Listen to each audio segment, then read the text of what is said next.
ദൈവത്തിൻ്റെ അതിപരിശുദ്ധ നാമം ഇപ്പോഴക്കാലം വാഴ്ത്തും പെരുമാറാകട്ടെ. ഇപ്പോഴക്കാലം വീണ്ടും കർത്താവിൻ്റെ വചനമായി തിരുസന്നിലായിരിക്കാൻ ദൈവം നൽകിയ സമയത്തിനായി നന്മയ്ക്കായി ദൈവത്തെ സ്തുതിക്കുന്നു, സ്തോത്രം ചെയ്യുന്നു. ഇന്നത്തെ ധ്യാനത്തിനായി ഉൽപ്പത്തി പുസ്തകം 49 അധ്യായം അതിൻ്റെ 49 1 മുതൽ ഉള്ള കുറച്ച് ചില വാക്യങ്ങളാണ് നാം ധ്യാനിക്കുന്നത്. ഹല്ലേലൂയ, സ്തോത്രം. ഇവിടെ യോബ് തൻ്റെ പുത്രന്മാരെ അനന്തരം യാക്കോബ് തൻ്റെ പുത്രന്മാരെ വിളിച്ച് അവർ പറഞ്ഞത്, കൂടി വരുവീൻ, ഭാവി കാലത്ത് നിങ്ങൾക്ക് സംഭവിക്കാനുള്ളത് ഞാൻ നിങ്ങളെ അറിയിക്കും. ഹല്ലേലൂയ. ഇവിടെ നാം കാണുന്നത് ഓരോ തൻ്റെ മക്കളെ 12 ഗോത്ര പിതാക്കന്മാരെ വിളിച്ച് അവരെ അനുഗ്രഹിക്കുന്നതാണ് നാം കാണുന്നത്. സ്തോത്രം. തൻ്റെ മക്കളെ രൂപേണയും ഓരോരുത്തരെക്കുറിച്ചും ഓരോരുത്തരോടുള്ള ദൈവിക ബാധ്യത ആണ് നമ്മൾ കാണുന്നത്. പിന്നെ മെയിനായിട്ട് ഞാൻ ചിന്തിക്കുവാൻ ആഗ്രഹിക്കുന്നത് ഹല്ലേലൂയ, യോസേപ്പിനെ കുറിച്ച് തന്നെ അല്ലെങ്കിൽ ഒരു പ്രോമിസ് പറയുന്നത് കാണുന്നുണ്ട്. യോസേപ്പ് ഫലപ്രദമായ വൃക്ഷം. സ്തോത്രം. മുന്തിരിവള്ളിയിനരികെ ഫലപ്രദമായ ഒരു വൃക്ഷം തന്നെ, അതിൻ്റെ കൊമ്പുകൾ അതിന്മേൽ പടരുന്നു. സ്തോത്രം. ഇവിടെ 12 ഹല്ലേലൂയ മക്കളെയും അനുഗ്രഹിച്ച് 12 മക്കളെക്കുറിച്ചുള്ള ദൈവിക വചനം പറഞ്ഞ് അവരെ അനുഗ്രഹിക്കുമ്പോൾ ഓരോരുത്തരെക്കുറിച്ച് കാരണം ഒന്നാമത് രൂപേനെക്കുറിച്ചുള്ളതും യോസേഫിനെക്കുറിച്ചുള്ളതും മാത്രം ഞാൻ ഇന്ന് പറയുവാൻ ആഗ്രഹിക്കുകയാണ്. രൂപേനെക്കുറിച്ച് പറയാം, നീ എൻ്റെ ആദ്യജാതൻ, എൻ്റെ വീര്യവും എൻ്റെ ശക്തിയുടെ ആദ്യ ഫലവും തന്നെ. ആദ്യം രൂപേനെ വിളിച്ച് അനുഗ്രഹിക്കുകയാണ്. ശ്രേഷ്ഠതയുടെ വൈശിഷ്ട്യവും ബലത്തിൻ്റെ വൈശിഷ്ട്യവും തന്നെ. ഹല്ലേലൂയ, സ്തോത്രം. രൂപേനെ, നീ എൻ്റെ ആദ്യജാതൻ, എൻ്റെ വീര്യവും എൻ്റെ ശക്തിയുടെ ആദ്യഫലവും ശ്രേഷ്ഠതയുടെ വൈശിഷ്ട്യവും ബലത്തിൻ്റെ വൈശിഷ്ട്യവും തന്നെ എന്ന് പറയുകയാണ്. പിന്നെ അവനെക്കുറിച്ചുള്ളവർ പറയുന്നത്, വെള്ളം പോലെ തുള്ളുമ്പോഴവനെ നീ ശ്രേഷ്ഠനായിരിക്കില്ല എന്നാണ് പറയുന്നത്. സ്തോത്രം. രൂപനെക്കുറിച്ച് പറയുന്നത്. എന്നാൽ ലാസ്റ്റ് വചനങ്ങളിലേക്ക് ഓരോരുത്തരെക്കുറിച്ചും ഇങ്ങനെ പ്രോമിസ് ഉണ്ട്. 12 ഗോത്രങ്ങളെക്കുറിച്ചും 12 മക്കളെയും വിളിച്ച് അവരെ അനുഗ്രഹിച്ച് അവർക്കുള്ള പ്രോമിസ് യാക്കോബ് കൊടുക്കുകയാണ്. ആ മക്കളുമാരെല്ലാം ആ വചനം, ആ വാഗ്ദത്തം, പിതാവ് പറഞ്ഞ പ്രോമിസ്, അല്ലെങ്കിൽ അവരെ കുറിച്ച് പറഞ്ഞ പ്രവചനം അത് പറഞ്ഞിട്ട് അവർ ഏറ്റെടുക്കുന്നതായിട്ട് കാണുവാൻ കഴിയുന്നുണ്ട്. ചിലരെക്കുറിച്ച് തിന്മ പറയുന്നുണ്ട്, ചിലരെക്കുറിച്ച് നന്മ പറയുന്നുണ്ട്.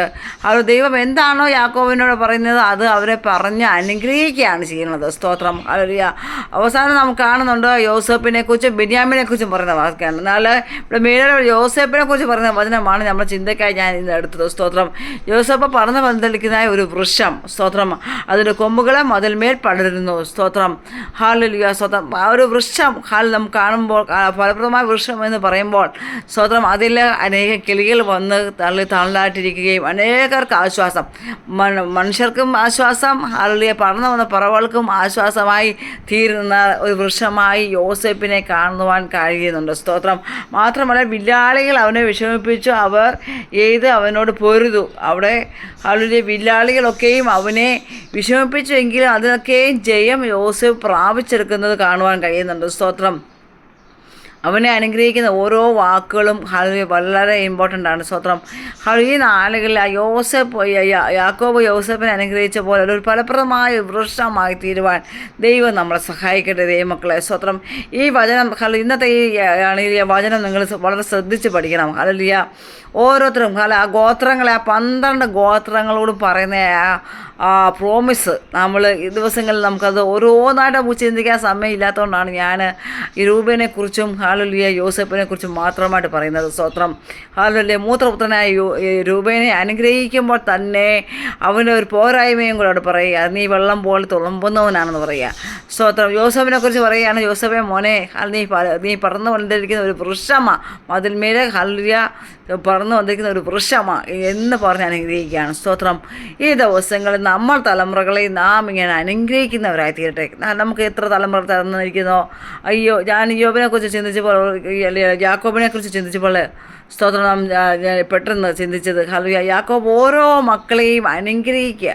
ചിലർക്ക് തിന്മയായിട്ടുള്ള വാക്കുകളൊക്കെ അവർ യാക്കോബ് പറയുന്നുണ്ട് എങ്കിലും അത് അവരുടെ ജീവിതത്തിൽ വന്ന് ഭവിച്ചായ ചില വിഷയങ്ങളുടെ മേലായിരിക്കാമെന്ന് ഞാൻ വിചാരിക്കുക. സ്തോത്രം. എന്നാലും അവൻ പറഞ്ഞ ലാസ്റ്റിൽ ആ പറഞ്ഞ ലിയ അനുഗ്രഹിക്കുകയാണ് ചെയ്യുന്നത്. ആ വചനം പറഞ്ഞവനെ ഓരോ മക്കളെയും ബ്ലെസ് ചെയ്യുന്നതാണ് നമുക്ക് കാണാൻ കഴിയുന്നത്. സ്തോത്രം. ആകയാൽ ഈ ലിയ യോസഫിനെ അനുഗ്രഹിച്ചതുപോലെ നാം ഓരോരുത്തരും ഒരു പറന്ന് വന്നിരിക്കുന്നത് വൃക്ഷമായി തീരുവാൻ ഇടയായി തീരട്ടെ. അതിന്മേൽ അനേക പറവകൾ വന്ന് കൂടി വെച്ച് ആശ്വാസം പ്രാപിക്കുന്ന കാണാം. അതിന് കീഴിൽ മനുഷ്യർ വന്ന് ആശ്വാസം പ്രാപിക്കുന്നതാണ്. അനേകർക്ക് തണലായി ചൂടത്ത് ഒരു ആശ്വാസമായി യോസേപ്പിനെ കാണുന്ന ആ വൃക്ഷമെന്ന രീതിയിൽ ഭൂമിക്കുമ്പോൾ നമുക്ക് കാണുവാൻ കഴിയുന്നുണ്ട്. സ്തോത്രം. അങ്ങനെയൊക്കെയും അവനായിത്തീരുന്നതും നമുക്ക് കാണുവാൻ കഴിയുന്നുണ്ട്. അപ്പോൾ നമ്മുടെ ജീവിതത്തിൽ നമ്മൾ തലമുറ അനുഗ്രഹിക്കുമ്പോൾ നമ്മുടെ കുഞ്ഞുങ്ങൾ ഏതെല്ലാം രീതിയിൽ ബ്ലെസ് ആയിത്തീരണമെന്ന് നാം ആഗ്രഹിച്ച് പ്രാർത്ഥിക്കണം. സ്തോത്രം. ദൈവം ആഗ്രഹിക്കുന്നത് പോലെ അവരായിത്തീരുവാൻ മനുഷ്യർക്കും പർവ്വജാതികൾക്കും സകലത്തിനും അവിടെ കാണുന്നില്ലേ യോസഫിനെ കുറിച്ച് അങ്ങനെയല്ലേ പറയുന്നത്? വൃക്ഷമായപ്പോൾ സകലത്തിനും മേലിൽ കൂടെ പർവ്വജാതികൾക്കും ആശ്വാസമാണ്, താഴെ ഇരിക്കുന്ന മനുഷ്യർക്കും ആശ്വാസമാണ്. സ്തോത്രം. ഹല്ലേലൂയ. ഈ നാളുകളിൽ നാം ഓരോരുത്തരും അങ്ങനെ ആയിത്തീരുവാൻ ഇടയായിത്തീരട്ടെ. ഹല്ലേലൂയ. അതിനായി ദൈവം നമ്മളെ സഹായിക്കട്ടെ എന്ന് പ്രാർത്ഥിക്കുന്നു. ഈ വചനങ്ങൾ ദൈവം നമ്മളെ അനുഗ്രഹിക്കട്ടെ. God bless you.